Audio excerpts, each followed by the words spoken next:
Fuck. You were It's so close. incredible. You were so close. It's incredible.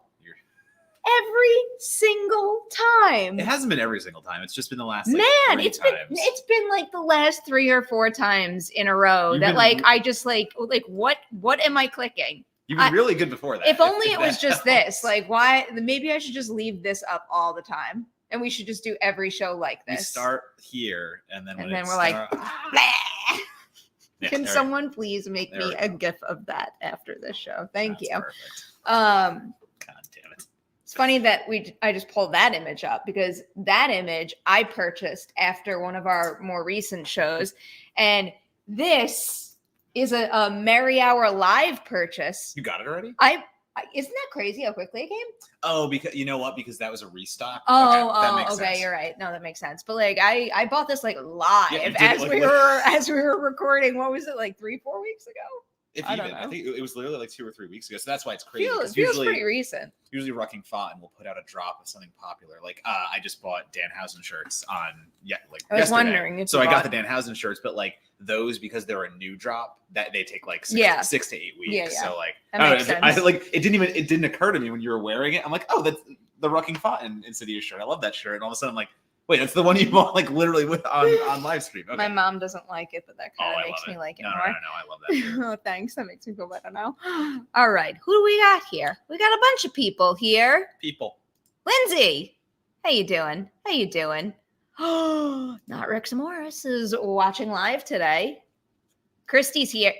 Did I ever show you the fantasy football trophy that I got Christy? No, you talked about it.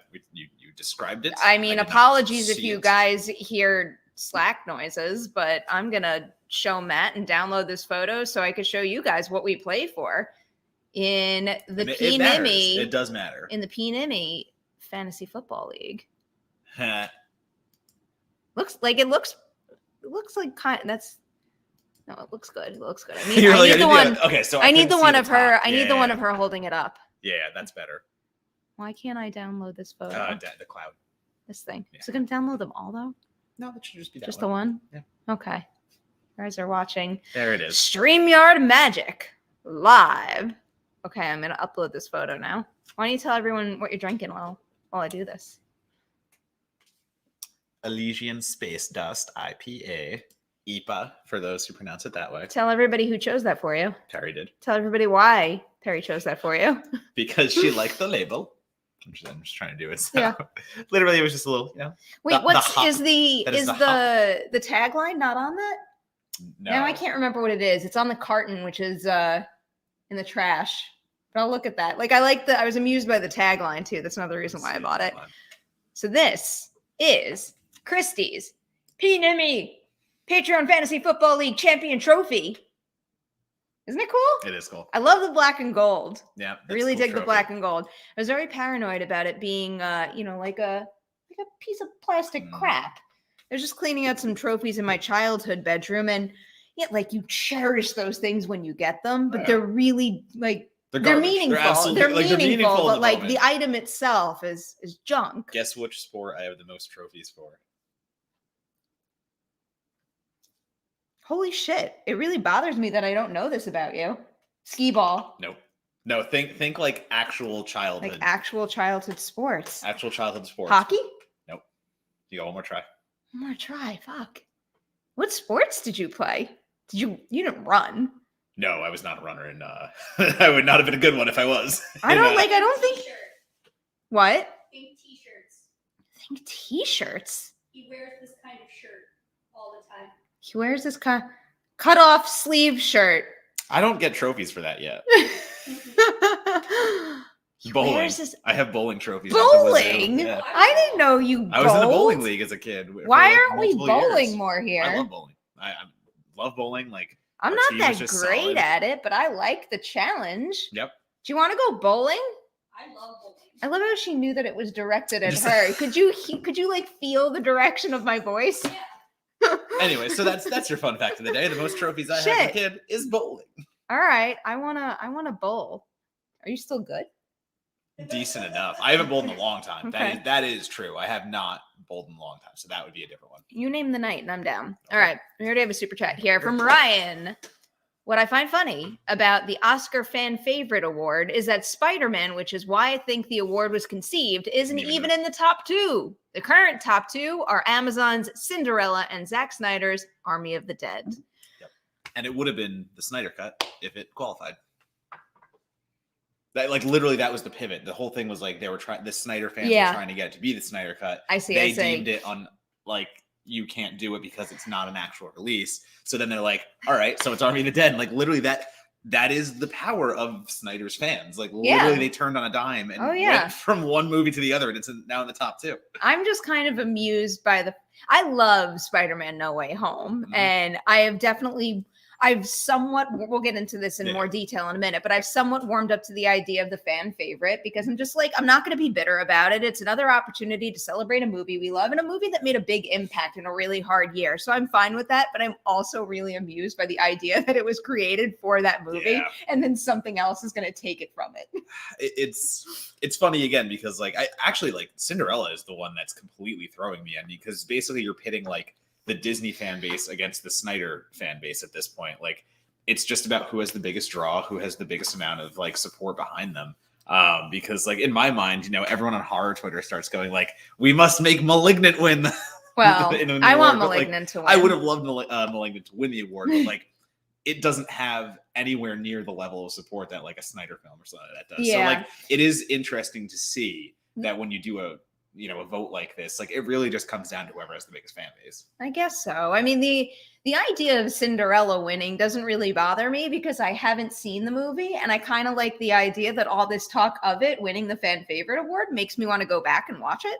Fair. I don't know. Touché. I feel like that's one of the most exciting things about award season in general, even if you're not super into all the movies. Yeah. That kind of recognition gives someone out there the opportunity to discover something that they might not have been aware of before. And like the fan favorite idea can be tossed into that pile too. It's harmless in a way because it's just letting fans vote for a thing that like, cool, you actually get your voice heard. And if the Oscars are worried about viewership and if you're worried about people actually caring, one way to make them care is let them vote on something. So like, it's a smart idea for what they're trying to do. I just feel like it's always going to be loaded every year with it's not actually going to be the audience favorite. It's going to be the who has the biggest fan base favorite.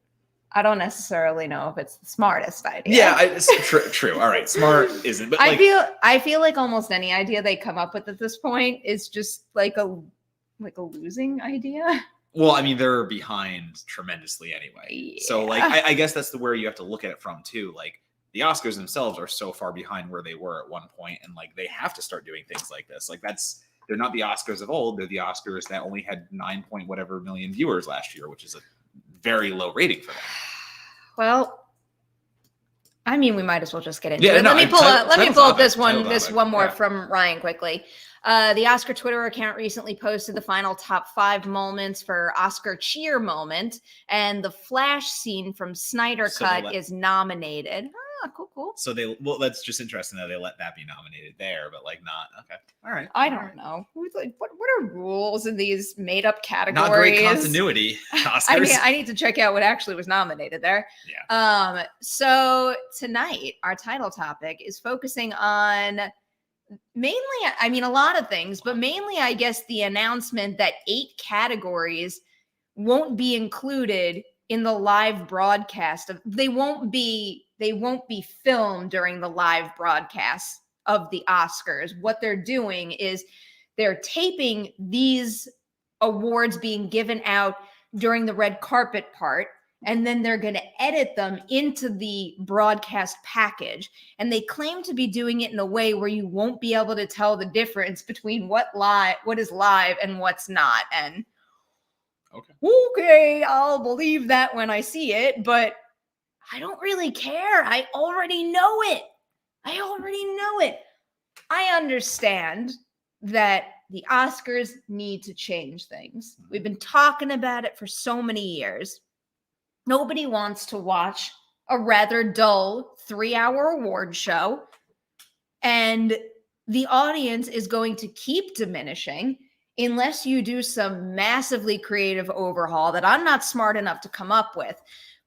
But really, all that something like this does is create a hierarchy within the categories Yeah, 100%. and essentially deem a particular role on a film set more important than another. And I look at these 8 categories here, and someone else has suggested this, like, I'll be okay with this as long as they rotate what the categories are every year. That's never gonna happen. Like, do you ever That's think never they're gonna gonna happen. give out like best actor? Yeah, this year in a we're just gonna let pre-tape Best Picture go pre-tape. No, Don't worry. like, it's Well- it's very clear what's happening here, and I don't like that it makes certain people worthy of the live broadcast and others not. It's not even worthy on the live broadcast. Like, if you're filming during the red carpet, like, you're basically saying all these people who get the awards or nominated for the awards that we're going to pre-tape don't even get to walk the red carpet that everyone is getting to walk. Yeah. Like, sorry, not everyone, but like the higher tier star. So it's like you are basically taking away all of these people that work just as hard as everyone else in the industry and saying, we're going to do all your stuff first,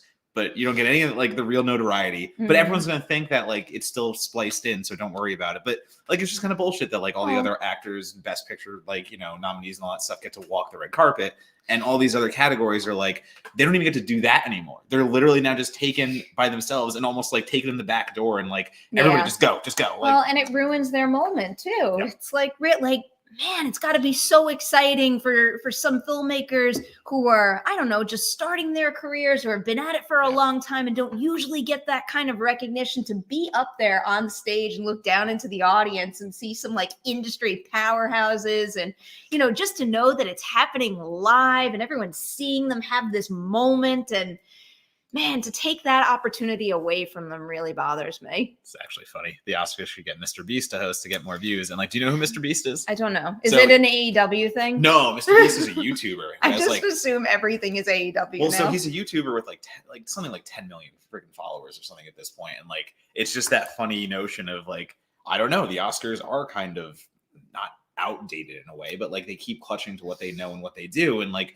that's losing audiences. And I kind of feel like you have to start taking little strides here and there to like update your award ceremony, because like it is getting boring in a way. It is getting kind of like, I don't like the idea of like not, well, we do have a free host this year, correct? Like, Yeah. so one Yeah. Sykes, Regina Hall, and Amy Schumer. So like they are at least getting something together, and like that's a cool group to let host that. But like at the same time, like, are you just not going to give them all the same amount of time? Like, are you rotating them in and out? Like, I don't know how that's going to wind up turning out in the end, but I am all for the Oscars shaking things up. I don't want to be stubborn about it. I know they have to change things. I know those broadcast numbers are important, but make those changes without ruining the integrity of what the award means. Yeah. It's a really interesting scenario because, you know, they're suffering from not being able to bring in new viewers, but in the process of changing things about the show, they're going to wind up pushing away the people who keep coming back year after year, because you are essentially diminishing or tarnishing the value of what it means to win an Oscar, and especially in these 8 categories. Can you bring your notes up again really quick? Yeah, sure. I also just think it's curious some of the ones they're not letting go up, because like Yeah. specifically, okay, like Here, makeup. just name them all. Okay, Name so them the all. ones that aren't going to be live, the ones that we're not going to notice or edited in, are documentary short, film editing, makeup and hairstyling, original score, production design, animated short, live action short, and sound. The ones to me are makeup and hairstyling and production design, because like somebody said this on Twitter, so like I'm restating the obvious here, but like makeup and hairstyling, production design, 2 very visual subjects and like 2 very visual awards. And some of the, like my memories about the Oscars and the things I still remember to this day, makeup and hairstyling alone is when Ben Stiller came out dressed as the Na'vi, like literally for Avatar to like present the award. And he's in this full ridiculous getup. And like, that is the fun little bit that they can do for makeup and hairstyling to make it interesting. And like, I still remember that single bit more than I remember like the last 3 or 4 hosts for the entire Oscars. So it's like, you're taking away things that are like, they are inherently visual. These are actually awards that you can do things with and have fun with on stage. Like, fuck, for production design, why can't you just build little parts of the stage and like do something like that? Like, that is interesting. But instead they're just taking the boring subjects and pushing them away. And it's like, I think you're missing the opportunity. Boring subjects. Well, if they're not deemed I know actual- those yeah. aren't your real words, but like, oh man. But I like, mean, that is what they're deeming these. They're deeming these awards not worthy of the rest. So like, yeah, I know. we have to blow through them. It's just mind blowing that that is how it can be perceived, because that's very much not the case. And movies don't work unless everyone's hard work comes together well. It's a damn teamwork process to make a 100%. movie. The other thing that I keep reading in articles is, if anything, you should take out the shorts because people look at them as a bathroom break anyway. That kind of hurts my heart. And maybe it's because I'm someone who always makes a point every single year to watch every single shorts nominee before the big night. And I don't know, that's been three of the most exciting categories for me, because usually I find new talent. I see people take really bold swings with their techniques. I learn about new subject matter through the documentaries. I feel like, if anything, maybe we just need to shift how we're promoting the Oscar shorts. And, I don't really know what the plan, I actually don't really know what they did the last 2 years. If it was the same thing where they just screened them in theaters right before, or if they were available. I think they are available online somewhere, but I don't know. I don't think they are. Amplifying. Our friend says, I saw them tweet it out today, that they love going to see the shorts every year, and that's how they keep up with them and catch up. And they said they couldn't find a single showing near them or something this year. It's so hard to find them this year. I feel like I do remember something weird happening with that, which was really disappointing, because I love those so much. But this is just hugely disappointing to me. But I mean, it's a reaction that is drastic because their loss last year was drastic. I mean, that is where they're coming from. They're coming from a point at this point where you can't use such a significant pandemic year. I agree with you, but plan your roadmap going forward. I agree with that, but at the same point, the numbers are the numbers, and a lot of people can't see past that, as we saw from box office coverage for the last few years, of people not being able to parse out the fact that a pandemic opening is very different.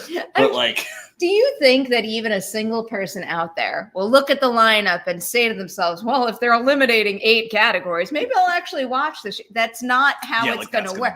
That's the even sadder truth, I think, of what they're doing is they're really hurting a lot of members in the academy. And again, they're creating a hierarchy, but for what? This isn't going to accomplish anything. And I think there are a lot of other creative possibilities they can be exploring to, maintain the integrity of the Oscar, but also shake things up with the ceremony a little. It's the idea of removing original score, but keeping the songs, because that just so you can get how are they doing the performances? Exactly. So you can get the performances, but still So again, with the way you said before, though, they are pre-recording them so that they'll show them later. Does that basically mean they can edit them down to be the size they want them to be? As far as I know, I think that's not clear if they're doing that. They don't know definitively, but that's what it sounds like to me. I mean, because to me, it sounds like they're doing that so that you have these awards and you can basically cut around the speeches and cut around things of that nature to just get the award up and off. That's what, because they used to do that with the special technology awards and stuff like that. So that's what I assume. I feel like it's important to point out that, we're busy pointing a finger at the Oscars right now. A lot of award ceremonies do this kind of thing. I mean, the Critics' Choice Awards during commercial breaks, they put up title cards with certain winners. And I don't love it in any ceremony, again, because it creates a hierarchy when these productions are team efforts, and the grand sum of everyone's work isn't possible when you kick out one leg of the chair kind of thing. So I don't like that idea in general, but I think one of the reasons why it hurts most with the Oscars is because it's been like this. It's been like this. And then you hand select ones that are not worthy. That is how it's coming across, at least. That might not be the intentions, and the intentions might be to boost ratings in a way to benefit the longevity of the show. But it's not working for me, and it feels lazy. It feels like the lazy way to try to fix the broadcast, and it's not going to work.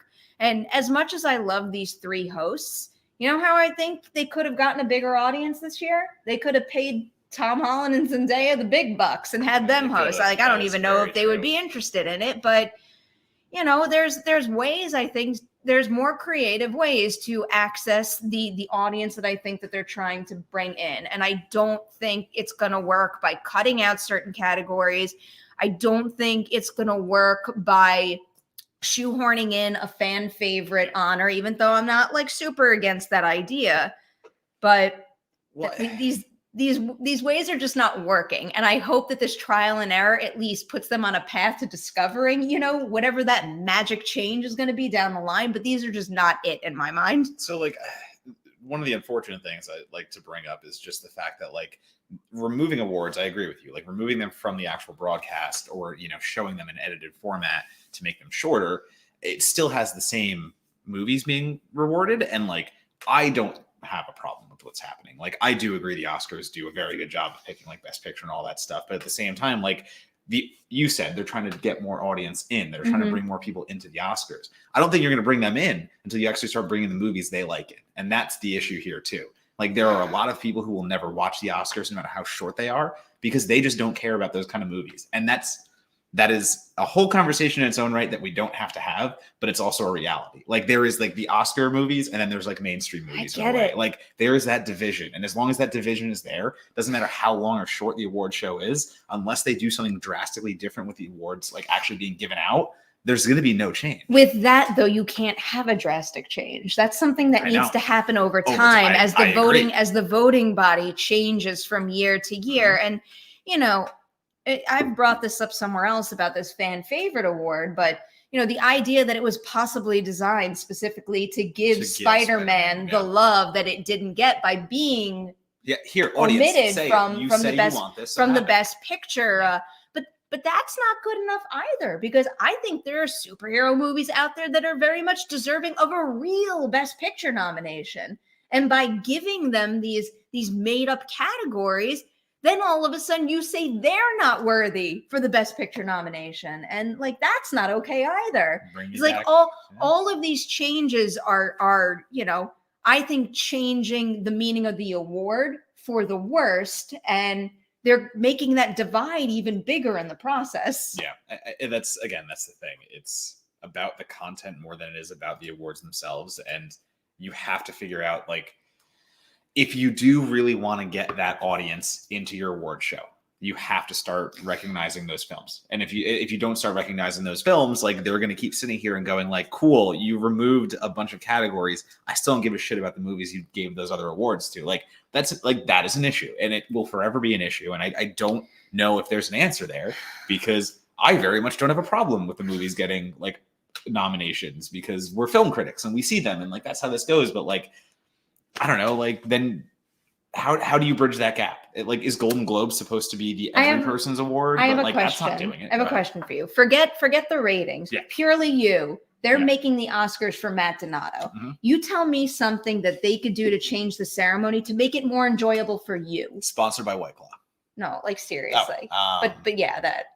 I mean, you asked seriously. No, I mean that seriously. What would make the show more enjoyable for you to watch? I know my answer. It seems so overproduced at points. And it's just,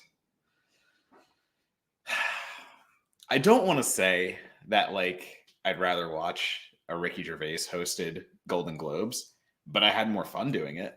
I feel like at least those award shows, when you put a host that knows these are just a big old wank fest in charge, they make the right jokes and they actually make the right commentary on what's going on. And for me, that's funny. It's funny when the actual award show can recognize itself and recognize what it's doing is just one giant circle jerk. But like, you have to be able to do that. And to me, the Oscars at this point is so stuffy and just like up itself that like, it doesn't know that.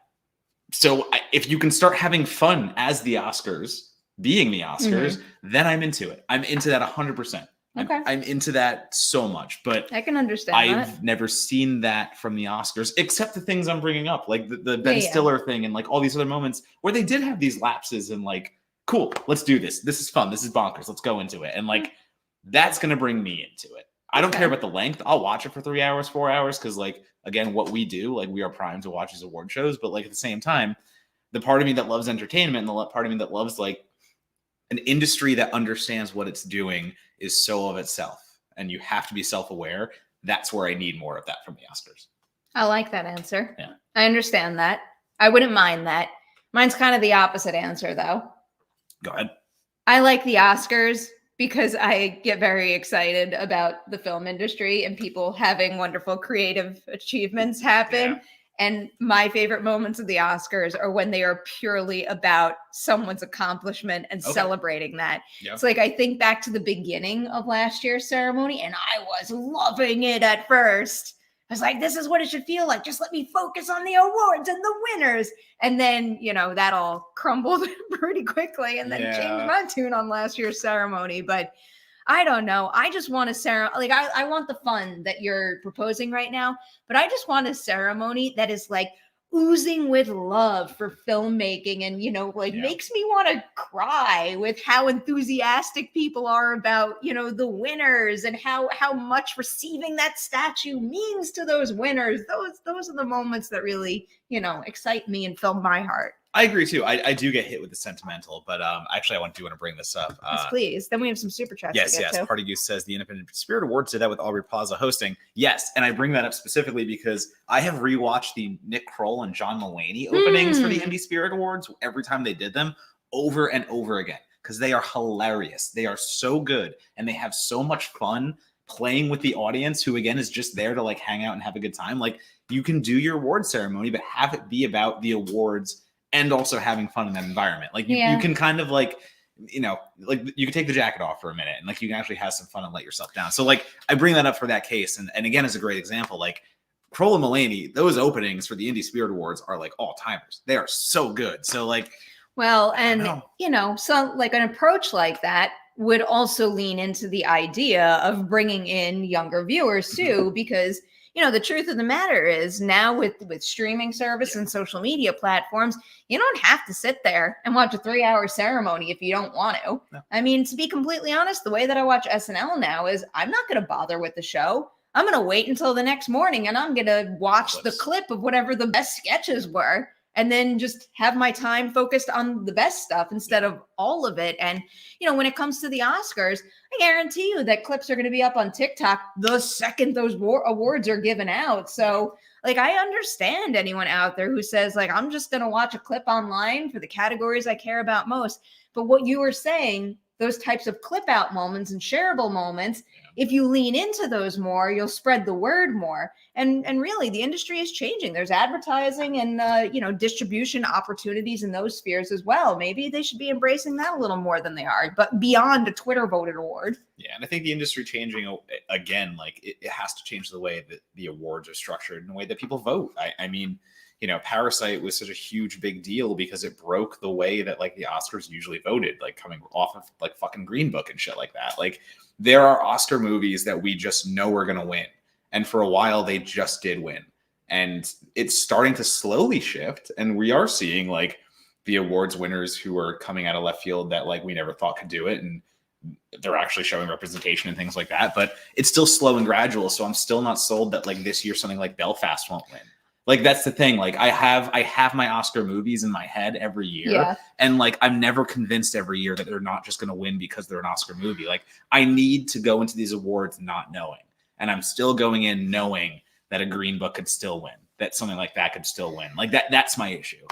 I also still think it's not the best year to judge the crop of nominees we had based on popularity. Just because it was yet another weird year. Like, I'm curious to see what the conversation is like next year when we have, not necessarily a normal year at the theater, but, a little more normal than we've had the past 2 years. Yep. So maybe things will change. It's like you said before, like reacting to the actual numbers last year and how much ratings they had. Like they did the 9 point whatever. Last year was just weird. Exactly. Like, but the other side of that though is like last year was indeed weird and people couldn't see as many movies, but they could still watch the Oscars at home. So it's like, to me, like, wouldn't you still watch the Oscars as a movie fan even if you haven't seen anything? And like, to me, that drop off number isn't really about the pandemic because you could watch the Oscars anywhere. You could do it at home. You could do it wherever you wanted. So like being stuck at home didn't stop anyone from watching it. Like, other things did. Well, yeah, exactly. Not Chuck Productions here. Not Chuck Productions. Oi, We're not there yet. I got to take a breath. God, I think once the Dr. Mom. Oscars contract with the ABC expires. that was the delay. That was phenomenal. I'm glad you almost got through half of that from hearing Dr. Mom. Anyway, I think once the Oscars contract with ABC expires, they should be like the Annies and live stream online for free and have the studios themselves sponsor. That way they can be a boring award. That way they could be a boring award show. Sorry, there was a bubble there I couldn't read. I think we got a little while before that contract expires. What is it, 20? I don't know. That's you.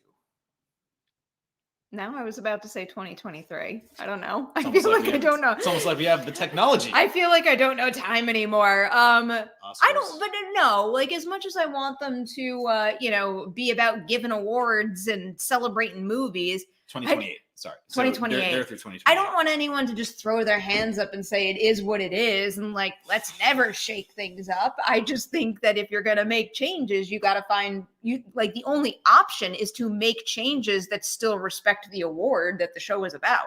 Also, I'm Add a stunts category. Add now we're like really making the program long. Add a stunts category. Add a casting director category. Add a voice actor category. For sure. I feel like there's other things that I could think of that are not coming to my head right now. Split the sound category into two again. Also, though, like I'm probably not going to watch a streaming award show sponsored by studios. Because I don't give a fuck with the studios. Because, like, if the studios themselves are sponsoring it, they're probably going to have a say in what's going on. I have a follow-up question. I haven't really thought the answer through myself, so I might be digging myself a hole. But let's say there is a studio-sponsored award show, and they handle the advertisements kind of like they do, like a mashup of the Super Bowl and Comic-Con, where during that award show, there are exclusive things for these studios that you're going to see here first. Then would you watch it? I don't trust anything that is studio funded in an awards capacity not to be influenced by the studio's funding. So no. Wish they would all just come together and play nice and spread the advertising time evenly. I don't trust any reliance on corporations at all. Like you cannot tell me that if studios themselves were funding an award show, they wouldn't have a say who's funding the most, could get the most people in. Like absolutely not. No, sorry. It's streaming. That's a conversation if you went streaming on it, but even then the Oscars aren't going to do that because they have to make the money on it and stuff like that. But if we're talking purely the business side, I get having anything sponsored by studios with awards away from me. It's kind of like the race at that point too. Like who's going to spend the most money on campaigns? Who's going to spend the most money on advertising? We see it every year with whatever Netflix can spend and other things like that. Like there's a reason people talk a lot more about the studios that spend a lot more for your consideration. You hate to admit it, but it's true. Like, sorry, mass. It's an important part of the campaigns is spreading the word and having the loudest voice. And some organizations have more funding to do that and get the job done, and others don't. Yeah, look at Mass. Mass this year, every critic online is like, why isn't this getting nominated? Because the studio did not spend as much as other studios. It's simple as that. Like, it sucks. The performances in Mass all should have been nominated. Yeah. They're not, because they're an indie movie that did not have the spend that like all these major studios have. And like, you're going to get trounced. And that's the shitty part of this, but like, it is also business. Like, we can't ignore the industry side of this as well. That's the hard part, where like, we're all film fans and we all want the best for the right movies. But in the same respect, like, this is still an industry, and we all like to like romanticize creativity and art and things like that. But it's also a fucking business, and we can't ignore that. This is true. This is true. Ryan's back. The biggest problem is that that the Academy will tweet out the winners before the show even starts, ruining their moments on stage.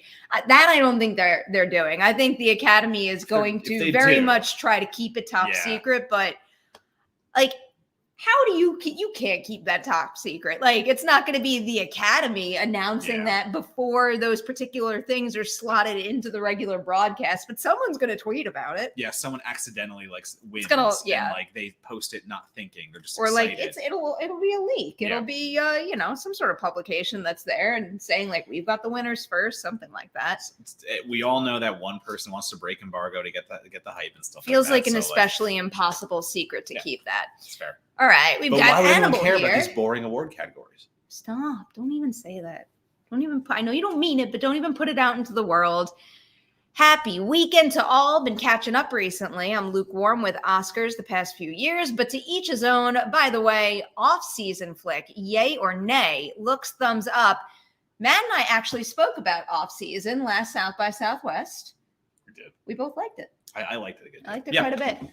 Off season, so off season will be on Shudder very shortly. Yes. I think next month. And man, if you haven't watched the trailer yet, don't, because they spoil. Oh, no. Yeah, they spoil a moment that I really like in it. So don't watch the trailer for off season if you have not yet. So it's on Shudder. It's a cool little flick. Mickey Keating is doing basically his The Fog Lovecraftian kind of like mashup. So check it out on Shudder. Boom. Yep, I love that recommendation.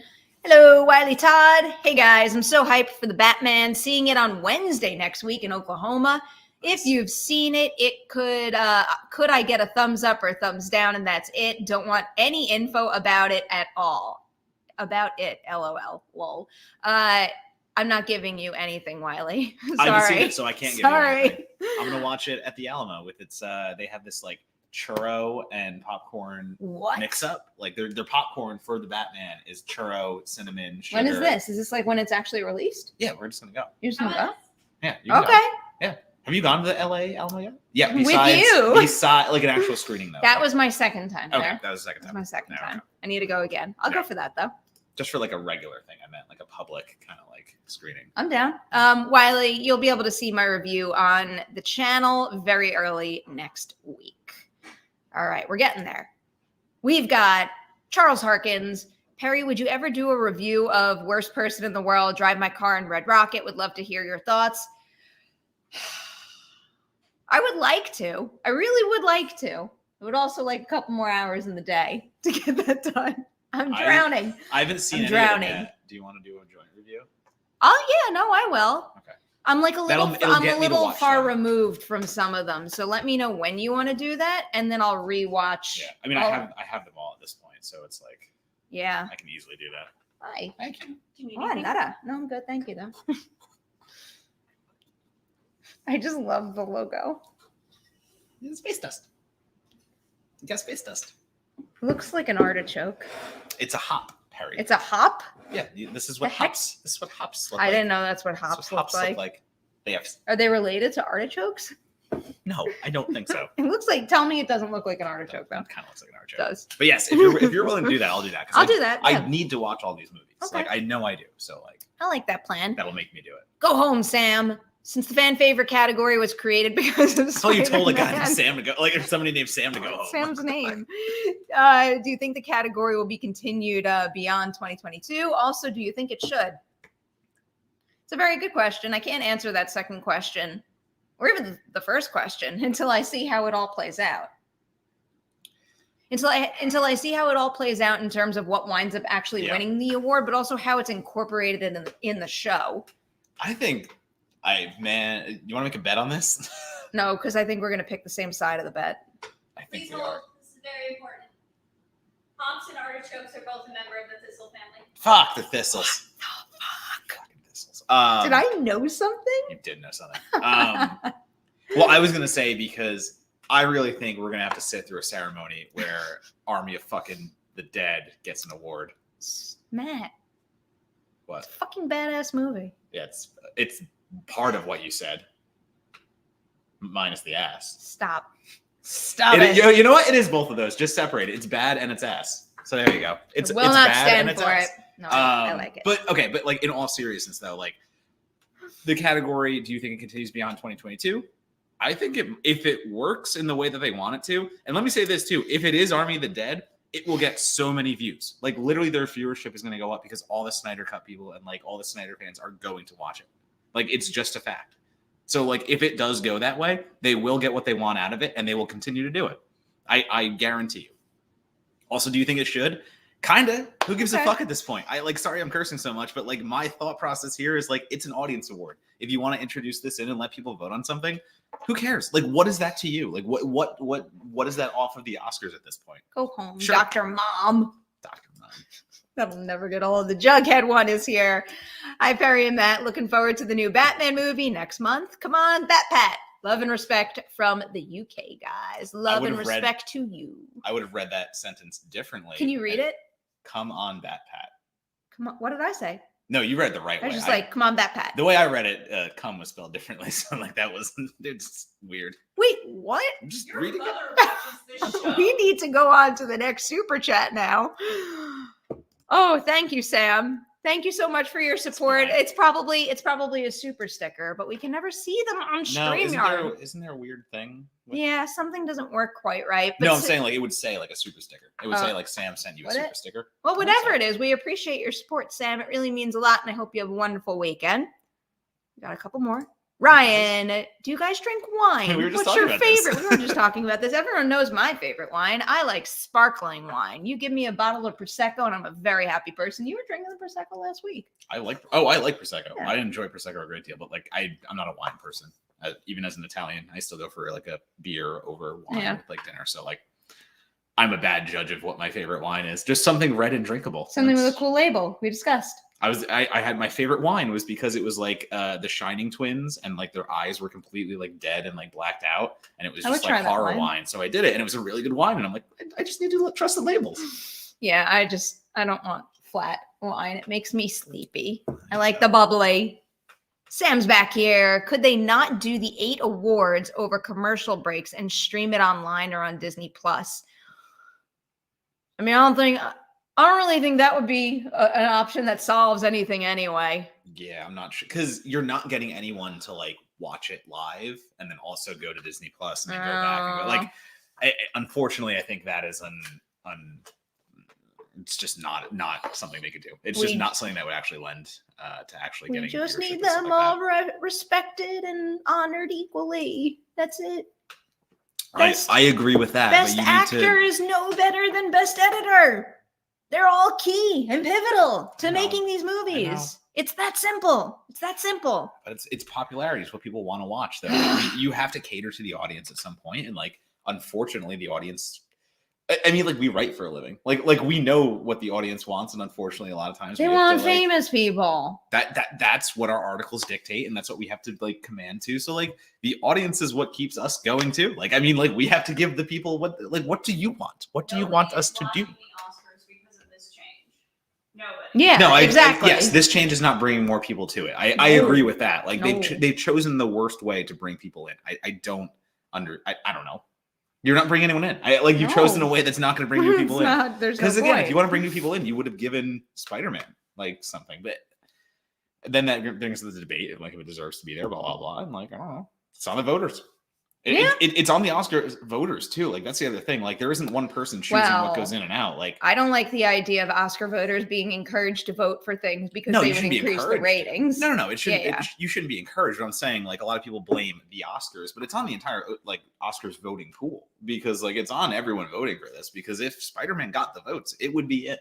Like Yeah. that's the thing. I think so. I don't really think it was that far away either. Yeah, I believe it wasn't. Yeah, they've I done mean, a great job. I was not predicting it was going to get in, but I do think it was still on the bubble more so than others. I think they've done a really good job of announcing a bunch of like additions to the Oscar voting pool that like for not long ago, maybe not like last year or something like that, but like enough in our generation and like our Oscar watching, like the voting pool was a bunch of dinosaurs. So like of course like the voting is going to go It's one way. changing, Like though. it has changed. That's what I'm saying. So changing. like I think we're close to seeing something of the superhero realm or something of that nature like actually get in because everyone they're bringing into it is finally bringing that new blood in. Like we're Mhm. getting more people voting. Like Drive My Car being in there too completely blew me away. Like that having not seen it yet again, like I didn't have a chance to see it yet, but even seeing it get nominated, I'm like, that's still a vote of confidence that people are watching that movie in the Oscar voting More- pool and more getting things. it. Like more things are getting in. So like Slow, sure. Parasite again, like that was tremendous watching all that happen. So like I feel like it's happening slowly and surely, but like there has to be more of that to get the people, the viewers that they actually want to see. Yay for change, but Yeah. go about the change the right way. Vincent, hi, how you doing? Hey Perry, love Valhalla. Have you watched? I think you mean the OG one yet.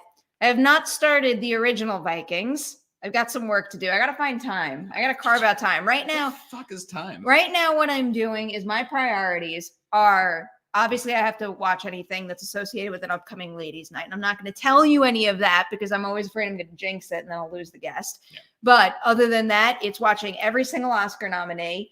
And as many, I have to get to more of the Critics' Choice television nominees. I've got a couple of blank spots there that I'm not happy with. So I got a little work to do there. Yeah, but then so once much the award season is over, I'm going to circle back because I loved Valhalla. I loved it so much.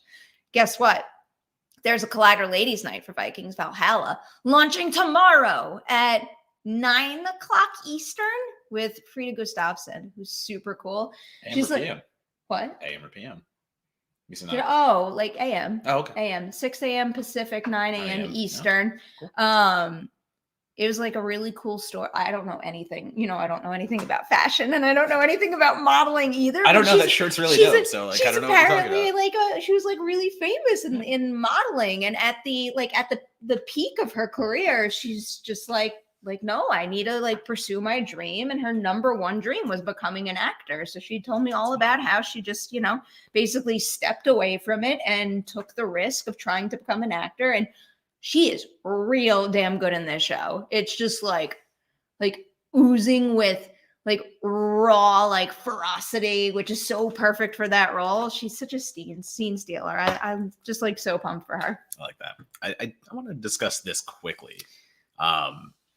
Just the fact that I don't think Black Panther being nominated for Best Pick raised the ratings that much. Live shows and networks in general just don't have the audience they used to. And like, I think that is actually like, I would love to know the numbers of the Oscars before Black Panther itself, and then after, just like have that like Marvel MCU pull that one time, just to see what that did for the actual ratings.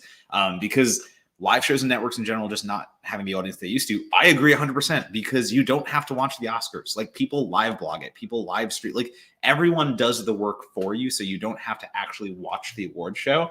And then you, like you said, SNL, you can just watch the clips next day. So like we are in an age where we don't watch anything live. I think we just have to like actually acknowledge that for award shows as well, because you can even just watch the best parts of it tomorrow. Like, why would I watch this whole 4-hour, 3-hour ceremony when I can watch the best jokes, the best recaps, and the 3 speeches I need to hear? Yeah, I think that's the truth there. I think that's where it is. And like studios and channels and everyone behind these, the producers, are going to scramble to how to get more viewers.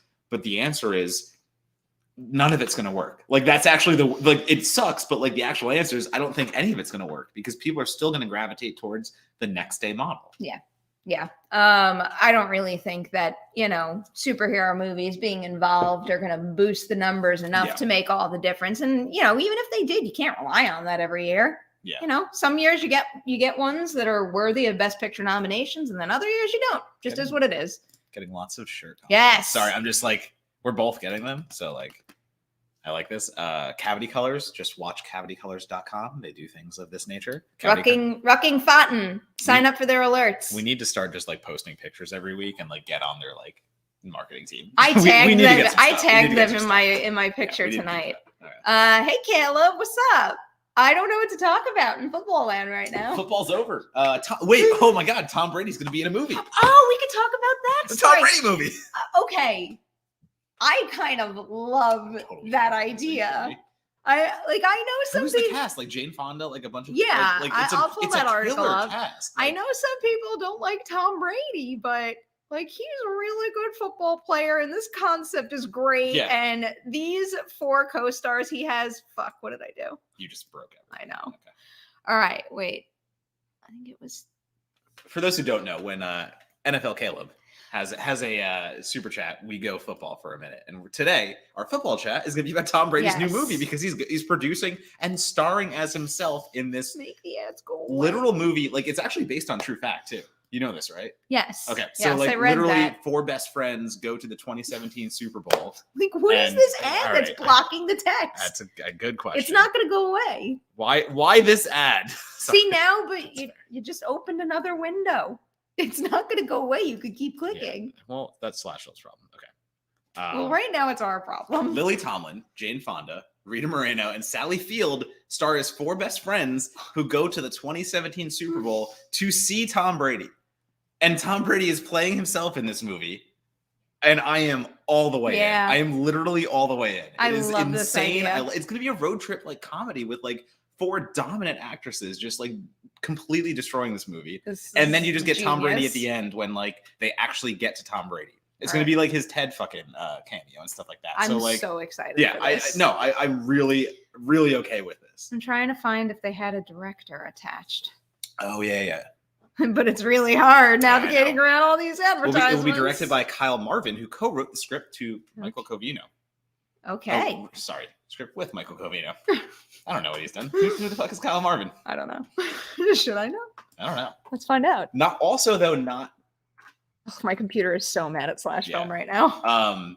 Drew Brees also quit the NFL to do film things, and like it's a fun thing of like NFL stars going over to the film side. Like Drew Brees is a producer. If you watch the Netflix movie Uncorked, He wrote The Climb. That's he did what it was. Okay, all right, so he wrote The Climb. I knew the name sounded familiar. But it's just very cool to see all these guys from the NFL go over to the film side, whether it's producing or acting.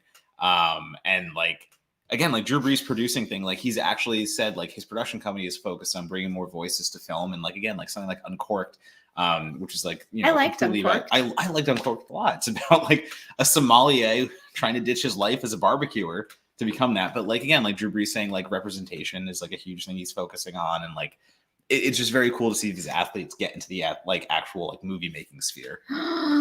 Benyu. Every week. Benyu. I feel like it's a good sign though. It's the Like same it feels like the channel's getting bigger. Like, Mhm. you know, if your channel's getting bigger, you'll get more spam live chat comments. Is that true, guys? I don't know, but I'm really quick to block them. Can we talk about Studio 666? Oh my god, yeah. Can Matt, we talk about I the Foo Fighters? Fucking loved it. I loved it. I said it in my review that my plan was just to kind of like, you know, casually watch it so that I could bring it up with you because I knew you were really excited about it. I got so excited about that movie that the first thing I did the next morning was wake up and record a review.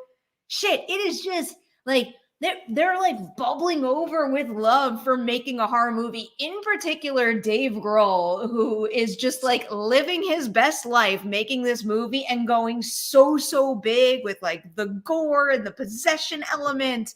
It was absolutely delightful.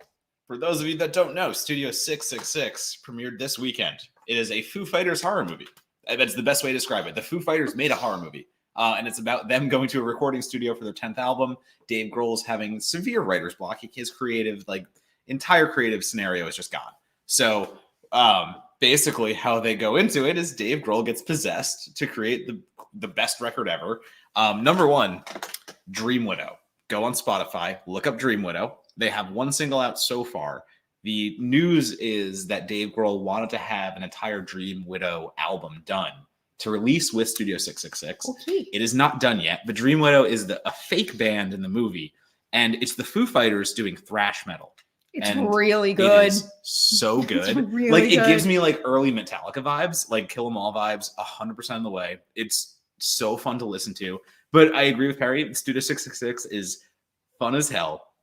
It is goofy because it's the Foo Fighters just being themselves on screen, and they get stuck in a gory as fuck possession movie. Like there will be one or two kills in here that I debate what goes into like my best kills of the year at the end of the year for Fangoria. There was a bedroom scene that that's the one that comes to mind. There's a bedroom scene with a chainsaw that outdoes Friday the 13th where two people are doing it and they die. This is better than that. It's so good and gory. And then I will say that the entire Foo Fighters ensemble, some of them are not the best actors, but the way that they play together, and it's just genuine Foo love. And if you're a fan like me of the Foo Fighters, my first screen name ever for AOL Instant Messenger was Foo Fan for Life 15. Like, oh god, that was an embarrassing fact that I'm happy to say out loud. But like, I've been a fan of this band for so long. I love Dave Grohl. I love everything, the charisma you just mentioned, what he brings. So like, you take all that, you put it in a schlocky midnight horror movie, and then you start doing the cameos. Everyone who rolls in and out that we won't spoil here because it's worth finding out who's in this movie. It's fun. It's dumb. It's stupid. It's hilarious. That's what you're in it it's for. Lovingly silly. It's lovingly lovingly what silly, it is. Who yes. is your favorite, but not Dave Grohl? Pat Smear. Yes. Mr. Pat Smear. I was hoping you'd say that. He is so Amelia's watching with me and she's like, why are there so many people in this band? Like, do they have 3 guitarists? And I'm like, yes. Pat Smear is literally just the 3rd guitarist. He is so good at what he does, just being in the background. He's just oh my god, I love him. So I love him. Sweet in this movie too. He just likes snacks. He just wants to sleep and have snacks. Well, he had to sleep in the kitchen. There were no more bedrooms. And also, Poor it's near guy. the good snacks. That's fine. That's Right, fine. that's I what's like up. the silver That's what's up. lining. Javier's here, popping in to say hello. dropping in to say hi. Love you guys. Have a great live stream. Merri Hour always rocks. Thank you. Bye for now. Thank you so much, Javier. Appreciate that, Javi. Appreciate it. See ya in the Slack channel. Oh, I want to click, but don't click Click, but don't click what? Anthony's comment because it has my favorite cameo. This? Oh, don't click it? I'm not going to click it. Just don't put it up. But No, like, no, I'm it's not gonna. such a good cameo. Like Okay. what Anthony just said. Yeah. Also, I enjoyed that quite so a like bit. just to show you like the love though that goes into this movie. And wait, someone is Pat Smear fabulous? Yes, AJ Post. Pat Smear is fabulous, isn't it? But John Carpenter does the theme song. Like that's how you know this movie is done with love and like it's done by fans who actually adore horror movies. Like the Foo Fighters are having so much fun being in a horror film because they enjoy horror movies. And the fact that they got John Carpenter to do a theme song, iconic, just done. Like that's how you know it's worth it. I highly recommend. We had some other like cool stuff to talk about, right? You want to pick something? Is there anything that really jumped out at you? Here's one. Okay, I'm just really excited. Bring up your Fear Street. Because it's like, you know, one of the Fear Street stars, Fred Hechinger. He's going to be in Craven the Hunter, and you know, like this. It's not like he's not booking other things. He's had White Lotus. I was just watching Pam and Tommy, and he's in that. Like he is racking up really hot titles right now. But we all know what happens when like a newer actor scores a superhero gig. It's a big deal, and he's so deserving, and he's such a delightful young actor. And I'm hardcore rooting for him. So when I saw that news, I'm like, yes, you get those opportunities. And Fred Hechinger plays in Fear Street. His character's name is he's in Fear Street 1994 and 66. Should we not spoil? Oh, that's been out long enough. Okay, he's not in 1666. Oh, he is. He's in the front half. Yeah, but not. Like he's very much in the front half. Not the part. Not like. Part yeah, two, no, not part two. Okay, yeah. But yes, like, anyway, ready to say he like died. His name is Simon. Yeah, no, Simon. He does a great job as Simon. It's just the fact of like just saying out loud who he I plays. guess. But, like, we're like, what are right. we like? Many months, like. Yeah, not a year. Okay, not a year. I'm rushing the year away to say we're a year out. Because I didn't watch White Lotus, so I had no like. He's very good. He's very good in White Lotus. His particular character's arc in that show was, I think, one of my favorites. Hold up. It's bothering me that I can't remember his last name in the movie. I bought them both already. Don't worry, Zeno Hour. Thank you. Literally at midnight, I jumped on Rucking Fountain to get both Danhausen shirts just to make sure I got them. But thank you for telling me. I appreciate that. But anyway, like going from that, though, like it's very exciting to see because, like you said, that first superhero role, like getting in a movie like that, that's when you get like it's a level of notoriety that even Fear Street on Netflix cannot give you. So like it's just such a vote of confidence to say like when you get that even smaller booking in a superhero movie, like. You're going up. You're doing this. Like you're doing everything right. It's really bothering me that I can't think of his last name. I feel like I'm like failing my Fear Street trivia right now. I love Generator. That whole album is so good. I don't think I know album from album. Oh no, that it's on the album Flirt and Fly and stuff like that. I'm blanking on the actual name, of course. But so for my guitar, I had a broken amp for so long, and I didn't even bring it to LA with me. So like I've gotten used to playing my guitar in my just off hours and chilling just without an amp. So I have an electric guitar that I'm just playing myself and like I can just like, you know, I can feel where it's going. So I got this little doodad that is very cool that I can plug into my guitar and just headphones and it turns it into an amp. Okay. So like I've heard myself play for the first time again in like years and it was so weird to like hear it actually come out like how it's supposed to sound. So I'm back in my guitar vibe too. All right. I'll do a live concert. I was gonna say I need a demonstration here. I can never. I don't think I've ever seen you play guitar. No. Like I've seen the guitars, but I've never seen you actually play one of them. Like I play like metal and shit, so like I need a whole band. It's with a K. His last name is with a fucking K. Why can't I think of it? What are we going here? Somebody just asked us about Peacemaker. Peacemaker. Do you wanna hit this first, I love or what do you want to do? Peacemaker. Yeah, pull up the super chat. Okay, super chat first. I'm not reading any books though, Wiley. Unfortunately, I wish I was reading. So I haven't. I have fallen out of my audiobook routine. Got it. I don't know. Ever since. So it's like when the pandemic first started and I moved back to New York, obviously my daily routine switched quite a bit. And for whatever reason, when I was living in that house, I just wasn't into turning on an audiobook, but here I was doing it all the time. But then I got back here and I had no interest in the audiobooks anymore, but I've been listening to Howard Stern interviews every day. If I ever tried to listen to an audiobook when I was home with my parents, my mom would interrupt me every other minute. There's no shot I'm getting through anything. So at least that's my experience. I don't think that they would interrupt me. Love you, Mom. Bye. I don't know. I feel like in my parents' house, there's a TV on in every There, room. like exactly. So There's it's a like I could distraction turn the somewhere. TV off, but It's I impossible. Just don't bother. I adore my parents very much, but you're not getting things done there. You're at home, so we're with them. But I can't even get back into it now. So no, I'm not. Do you want to do reading this any quick? books. Is there anything you want Thoughts to on the hear? Peacemaker finale and that cameo? Because we actually didn't talk about it. Like, We didn't know. We talked about talking about it. Well, and last week we got distracted. If we talk about it, we're putting up the spoiler warning. Do you want to save it for the very end? Yeah, Okay, we'll come back to this. We'll come back to this. Here's something I want to talk about in not any review sense. Oh God, not any review What's sense. So we happening? don't have to get into it. But like a big story is like literally Texas Chainsaw is like the second most watched thing on Netflix. Like that's you sent me that, right? I did, Or yes. you sent me one that had sequel ideas. Oh, a few sequel ideas. Sorry. So, but still, it stems off the fact that like it had a tremendous showing, and I forget the actual number for it. But like, again, like we are trusting Netflix. We are trusting the numbers they are reporting. We are trusting what they actually want to do. But like, I don't know. Do you think that something like Netflix immediately seeing the numbers that a movie brings in, does that mean we're getting a new Texas Chainsaw immediately? It's just curiosity. Like, this is just my curiosity at this point. I think if the numbers are true, then maybe. Okay. But I don't really know. Like I'm tempted to. Yeah, I was gonna look it up right now. Yeah. Sorry Go when you ahead. guys hear trailer noise, but I'm just curious to see if it's in the top 10 right now or something. Oh yeah. I can't see what's trending. I'm trying so hard not to click on things. Where's the top 10 thing?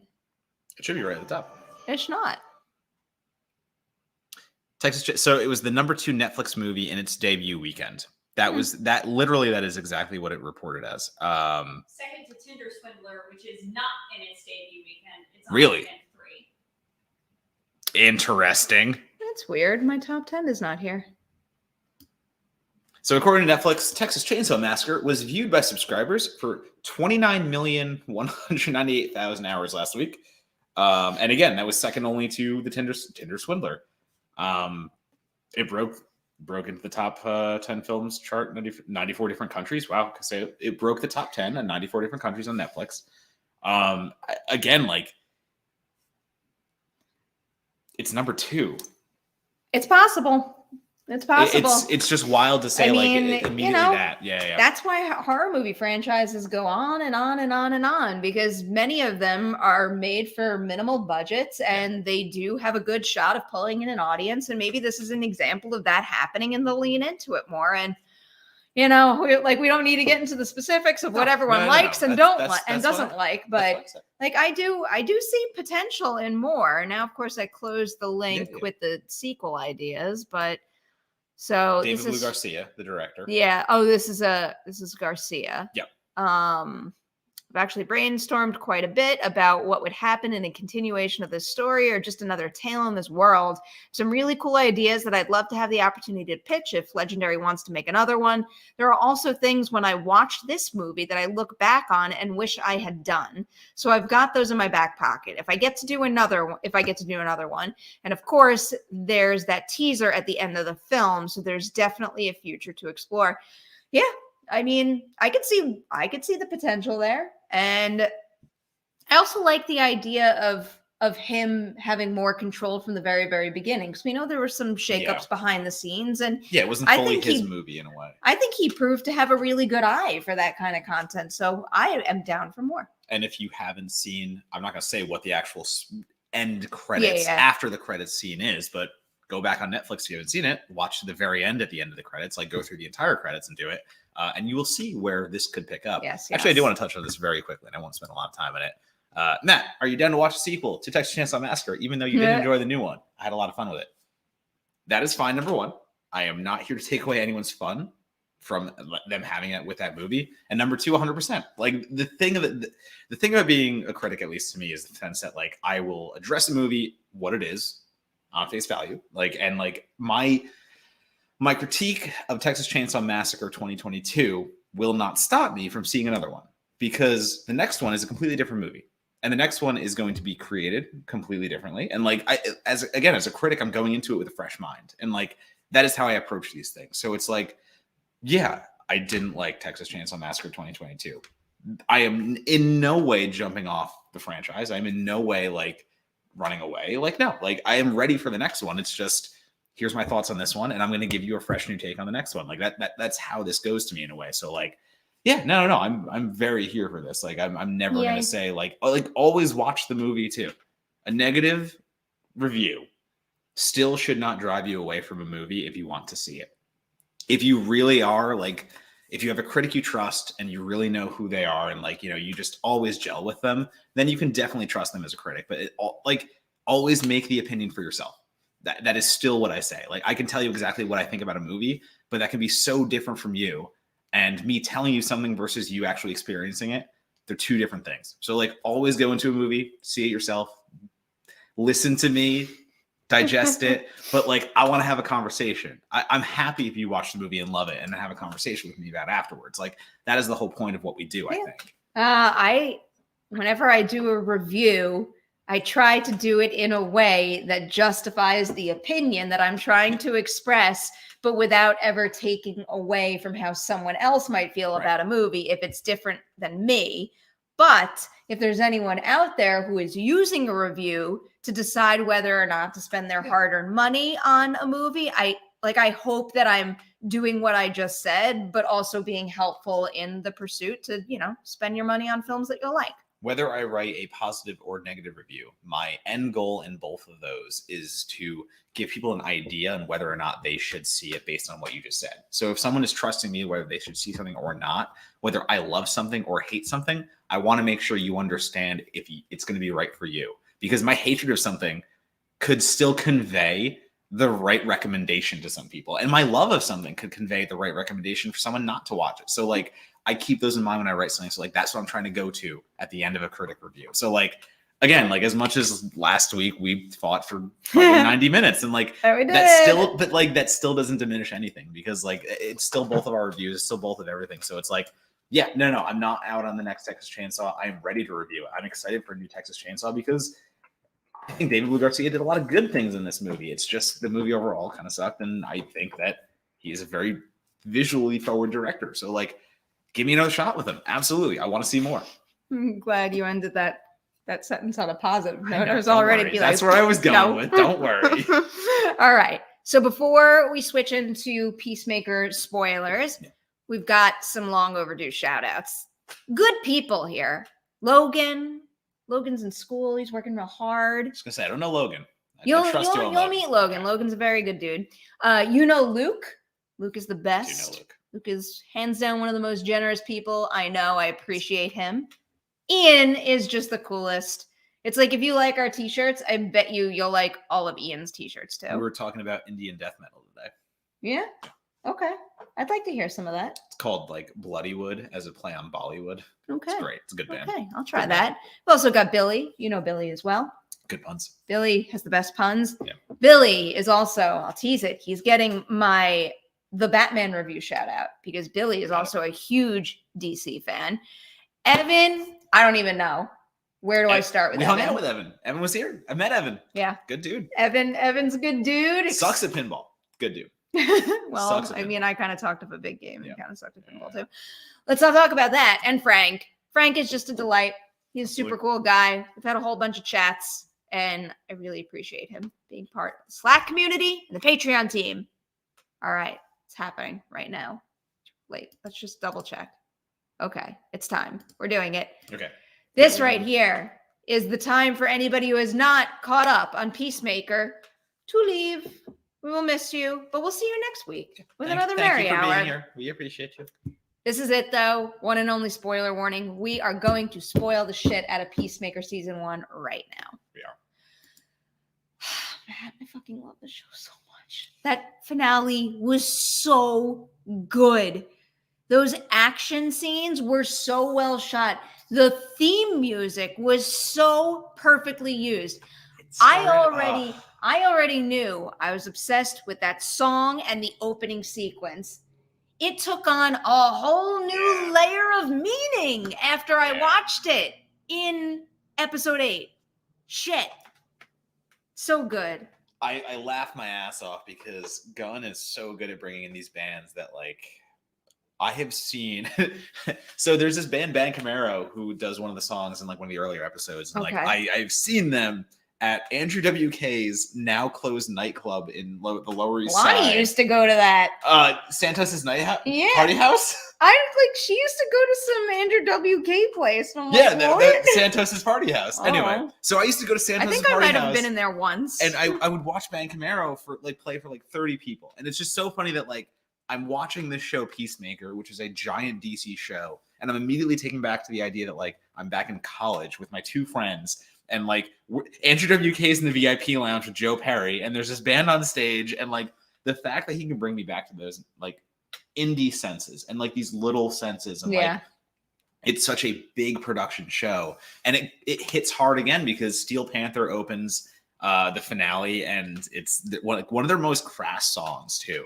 The funniest part is like he brings in this really inappropriate song to start the finale, and that's like Peacemaker and Vigilante like having their moment together too. And then you go with the Las Vegas plays another. Like what he does with music is so phenomenal. It's crazy. Always. It's crazy how like every needle drop is something that is somehow oddly familiar because you've heard it once or twice. And at least for me, like fuck, I've fucking seen these bands like at an opening for someone.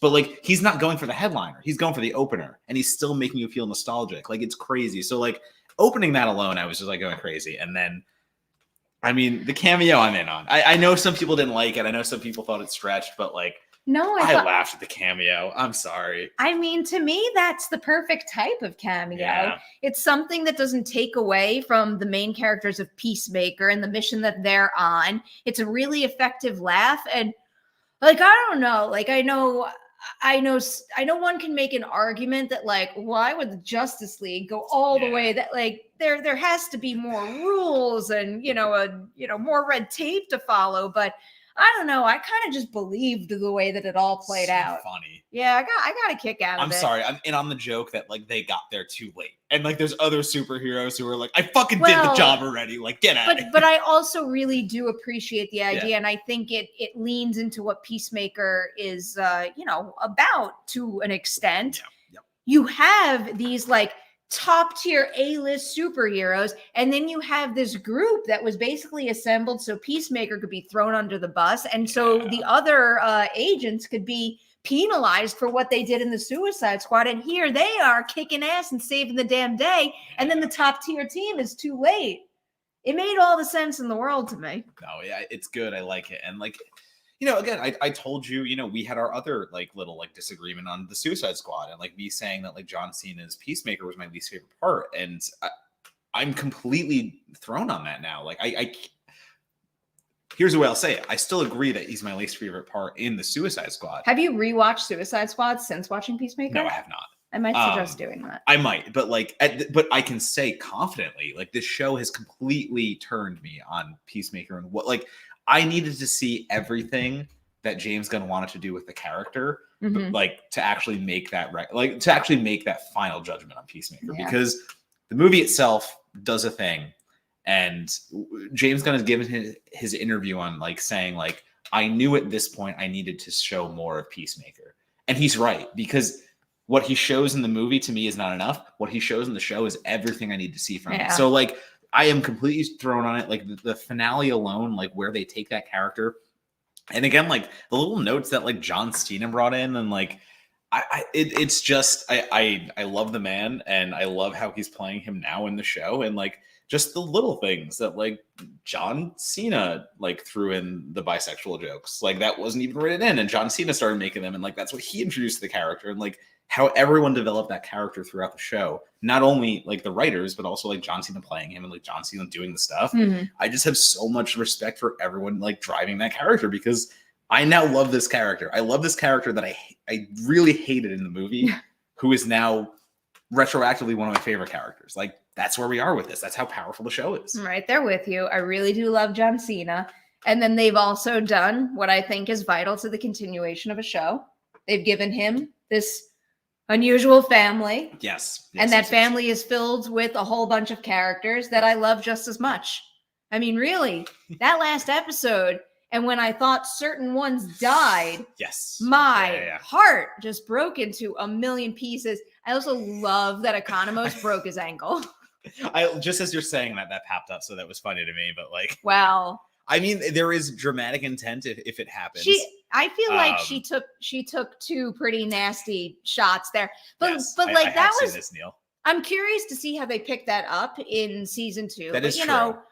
Suspending disbelief with movies. I mean, I've seen a million horror movies where people suffer a million stab wounds and get up and walk away and survive. A lot of Eagly love. Oh yeah, of course. And Eagly, but Eagly is the star. I didn't really have a problem with her surviving. It looked brutal, and it made me very, very sad watching that all play out. But I'm really curious to see how they pick that up in season 2, because she looks like she's going through a pretty significant recovery at the end of season 1. And I kind of want to see her wrestle with that.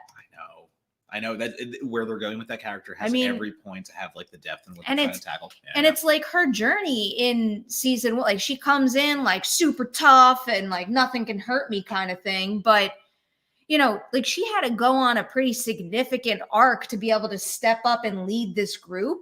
And it feels like she got into the headspace to believe in herself to do that. And now all of a sudden she's going to be the weaker leader of the group because she needs recovery time. I just feel like that's a really interesting headspace to explore for her. That the bar scene with her and Cena earlier, and where like she immediately just like shuts him down and like just owns him in that scene. Like just a tremendous job doing it. Like I can't wait until they do the recreation of that scene in the next season and like how they actually go with it. But sorry, I did want to bring this up. I was wondering if that was still sitting there. So Eagly's little stumble during the opening credits gets me every time. I laugh every time. Eagly coming in at the end and then just having that little stumble and being like, ha! Like his little just like, ha! Like it just kills me every time. Literally so everything makes me happy about that opening sequence, even though I've seen it. Like that opening sequence is so good because like that song by Wigwam, like I think I said on this, I think we talked about it. You mean that song that's always playing when you come to my apartment? Yes. Do You Want to Taste It by Wigwam? Wigwam, like they were a big band and then they weren't. And that was a 2010 song. Yeah. So like that is literally them trying to reclaim like their own fame in 2010 and just releasing an album and stuff like that. And the fact that became the biggest hit, like they just released a video for it yesterday. Like literally they just released a video for it now. Because when they released it in 2010, nobody was listening to Wigwam anymore. And the fact that James Gunn just says, no, guess what? This is going to be the biggest fucking hit you ever known. And it now is. Like, it's crazy to me that, like, it has that power. And at the same time, like, it is true because that opening credits, we talked about it, like, opening credits can be, like, it hit and miss. Like, you can care about them or, like, most of them just are throwaway. And James Gunn was like, no, we're going to develop the character even in the opening credits, and it's going to evolve every single time you watch an episode.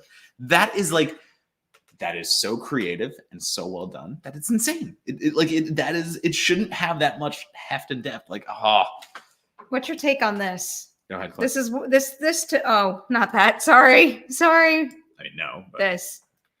That was one of the most interesting beats of the whole episode to me. And I loved how complex that was. And I liked watching him process that and then seeing what his decision was.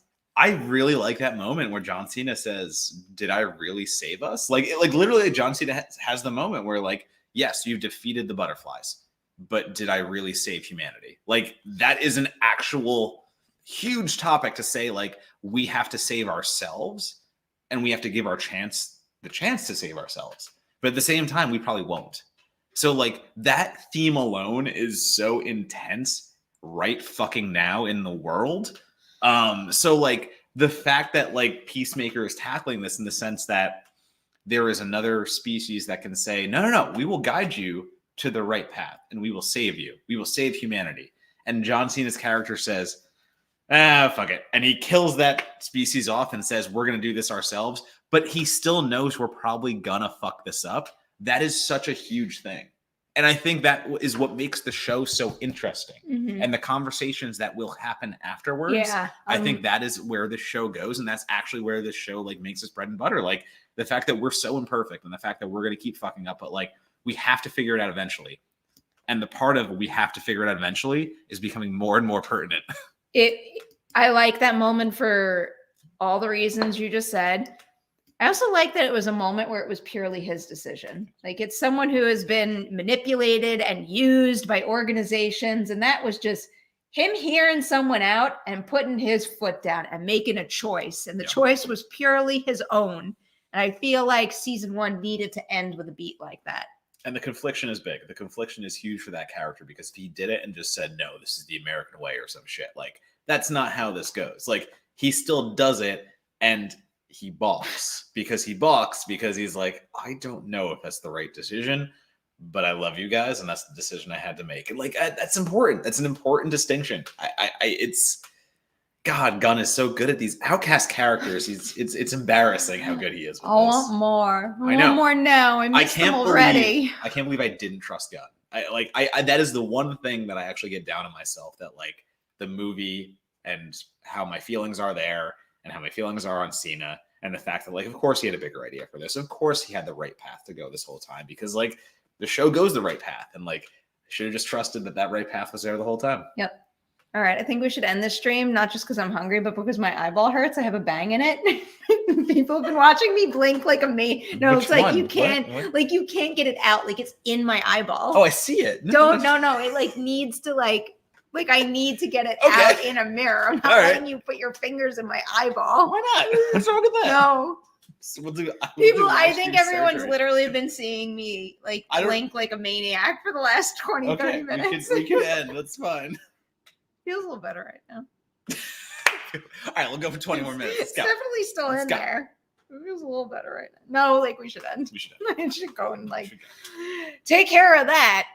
I felt a little sad for the cow too. I did feel sad. Cow didn't do anything. Cow's just Cow supplying didn't people know with any. food. Cow didn't know any better. It's just feeding people. It's just like really nauseated by out of bio after too. Oh my God, How it's so- she must have that's- felt. It's so funny. That everything about that is some torpedo. All right, let's do this one to take us out. Spartan 119, thank you for the comment. Perri, you and Matt are the best. Thanks for a great show again. Wait. Go watch the Is original. there older movies that you'd recommend from the late 70s, 80s, and 90s? That would be fun.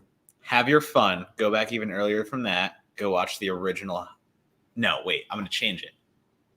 Go watch the original House on Haunted Hill. Like the first one. Vincent Price. Go Okay. back. Watch Okay. that. There you go. Now go. All right. That's it. We're out of here. I'm glad you enjoy the show. I hope everybody enjoys the show. And I hope everyone returns to the show I like that. next Friday Please do. at Matt's apartment. Yeah.